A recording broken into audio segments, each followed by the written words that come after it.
Hello, I'm Venu Keller. I am known as a parent-child whisperer. Today, I wanted to talk to you about something that I have been seeing a lot lately, how to not feel like a failure as a parent. So I have been a parent for 30 years now. I have six kids, four of my own and two stepdaughters. And let me just say, it has never been the easiest road.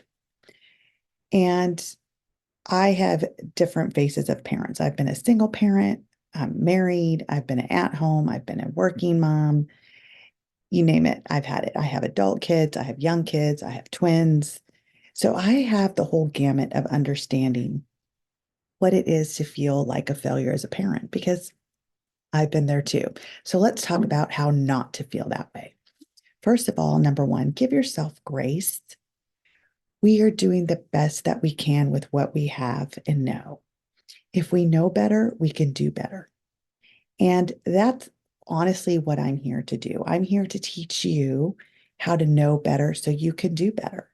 So, one of the things that I talk to my clients about is how do we create an open, safe, and trusting space with our children?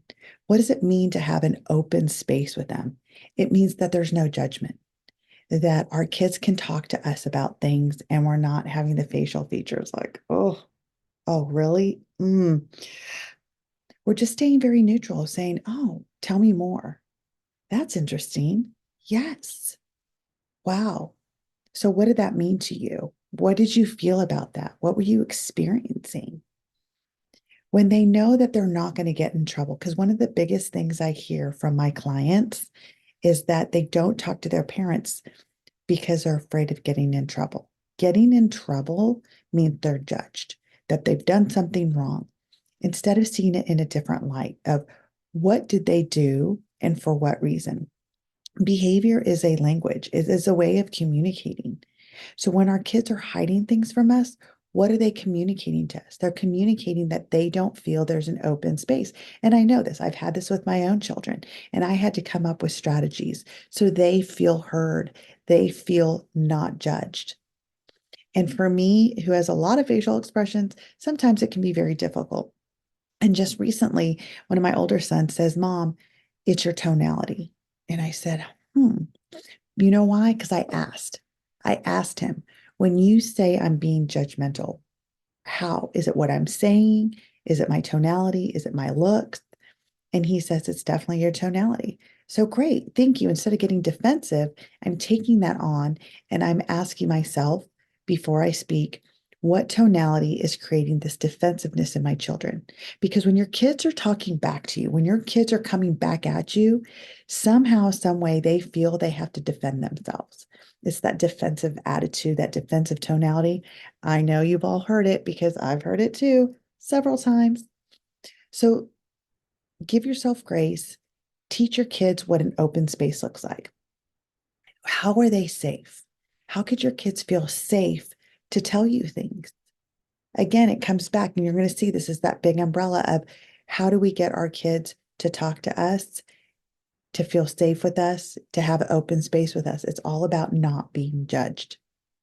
Our kids have to feel that they can tell us what they've done. Hey, mom, I was with my friends and I never thought I would do it, but I ended up, you know, smoking marijuana. No parent wants to hear that. Well, most parents don't want to hear that. No judgment. I, as a parent, don't want to hear that. And I will say to hear something like that, it's, you know what? I appreciate you telling me that.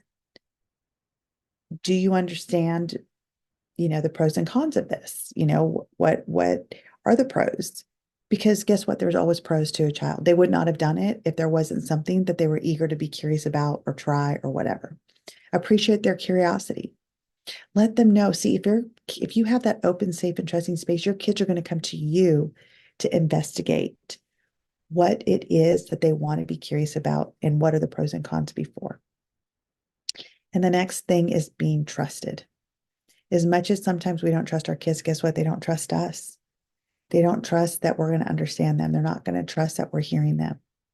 We have to figure out their formula. So, how do you win at being a parent? Create that open, safe, and trusting space and know that you're already doing a great job. And the more we know, the better we can do. See you next time.